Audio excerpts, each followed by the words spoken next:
बिस्मिल्लाहिर्रहमानिर्रहीम। अस्सलाम वालेकुम। अच्छा डॉक्टर साहब, आज हम आपके पास एक पेचीदा इशू लेकर आए हैं मस्टाइटस का, साड़ू का।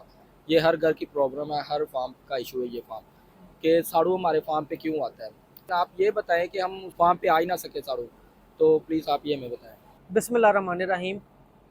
अच्छा जी, ये जो टॉपिक है ना मास्टाइटिस का या साड़ू का, ये मतलब आप समझ लें कि इकोनॉमिक के पॉइंट ऑफ व्यू से अगर हम बात करें तो ये, अगर हम बात करें अगर साड़ू एनिमल को आ गया, एक तो उसके ऊपर जो मेडिसिन की कास्ट आनी है, खर्चा आना, एक वो नुकसान हो गया।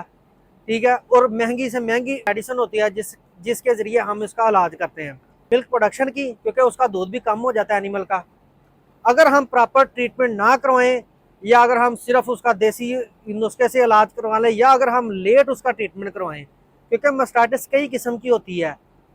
ठीक है। तो अगर हम उसका एक प्रॉपर ट्रीटमेंट नहीं करवाते किसी डॉक्टर से जो मुस्तनद वेटरनरी डॉक्टर है, जो मास्टाइटिस है उसका डायग्नोज हो गए, फिर उसमें एंटीबायोटिक्स लगती हैं। ठीक है। तो फिर एनिमल ठीक होता है। तो अगर ये हम चीज़ें नहीं करते तो ऑटोमेटिकली नुकसान ही नुकसान है। ठीक है। अब हम डिस्कस करते हैं कि हमने साड़ू को मिनिमाइज कैसे करना है, कम से कम कैसे करना है अपने फार्म पे या घरों में लोगों ने एनिमल रखे हुए हैं।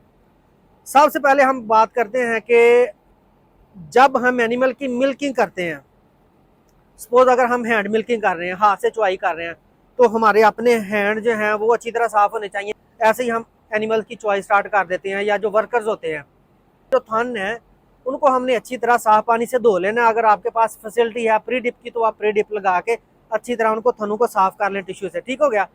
उसके बाद आपने चुवाई कर लेनी है। अगर आप मिल्किंग मशीन से चुवाई कर रहे हैं तो मिल्किंग मशीन की जो CIP है या जो उसकी सफाई है वो अच्छी तरह होनी चाहिए। अब एनिमल की चुवाई मुकम्मल हो जाए, उसके थन में आपने दूध नहीं छोड़ना। अगर एनिमल के थन में दूध रह जाता है, इनकम्प्लीट मिल्किंग होती है, तो उसकी वजह से भी साड़ू आ जाता है। उसके बाद हमने चुवाई के मुकम्मल बाद फौरी 15-20 सेकंड के अंदर अंदर हमने पोस्ट डिप लगानी है थन के ऊपर। लेयर बना देती है, जितने भी इर्द गिर्द जरासीम होंगे वो मर जाते हैं। तो एनिमल को साड़ू के आने का जो खदशा होता है वो कम हो जाता है। उसके बाद हमने क्या करना है कि जानवर को हमने जब चुवाई कर लेनी है, चुवाई के फौरी बाद उसको ताज़ा फीड देनी है। ताज़ा फीड देनी है ताकि एनिमल बैठे ना, क्योंकि 30 मिनट से लेकर 45 मिनट तक उसके थन का जो मुंह होता है वो खुला रहता है।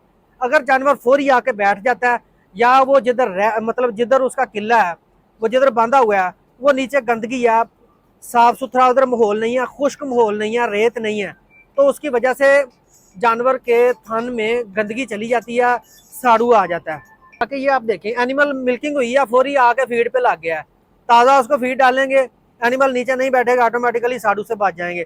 बाकी आपने क्या करना कि आप हर 10-15 दिन बाद अपने एनिमल का उसके मिल्क की स्कैनिंग किया करें। वो कैसे कर सकते हैं, वो आपने क्या करना है कि सब क्लिनिकल मास्टाइटिस टेस्ट लाजमी करें हर एक एनिमल का, क्योंकि साड़ू आने से पहले हमें पता चल जाए कि इसमें जो अंदर खाते इसमें सब क्लिनिकल मास्टाइटिस चल रही है या साड़ू आ रहा है, तो हम फौरी उसका इलाज करें। ट्रीटमेंट का खर्चा भी कम आएगा, दूध भी कम नहीं होगा। ठीक है। और दूसरा, उसके थन को भी मसला नहीं होगा।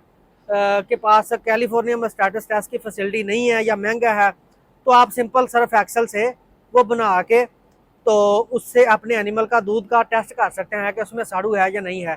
इसके ऊपर भी मैंने वीडियो बनाई हुई है सर्फ फील्ड में स्टार्टस टेस्ट के ऊपर, वो भी आप इधर मेरे यूट्यूब चैनल के ऊपर विजिट कर सकते हैं। दूसरा, जो उसके बंकर हैं जिधर वो रह रहे हैं, जिधर वो बैठते हैं, वो खुश्क होनी चाहिए। अगर गीली होगी तो ऑटोमेटिकली उधर जरासीम का काउंट ज़्यादा होगा। खुश्क जगह होगी तो उसमें एनिमल के साड़ू के आने के चांसेस कम होंगे। ठीक हो गया।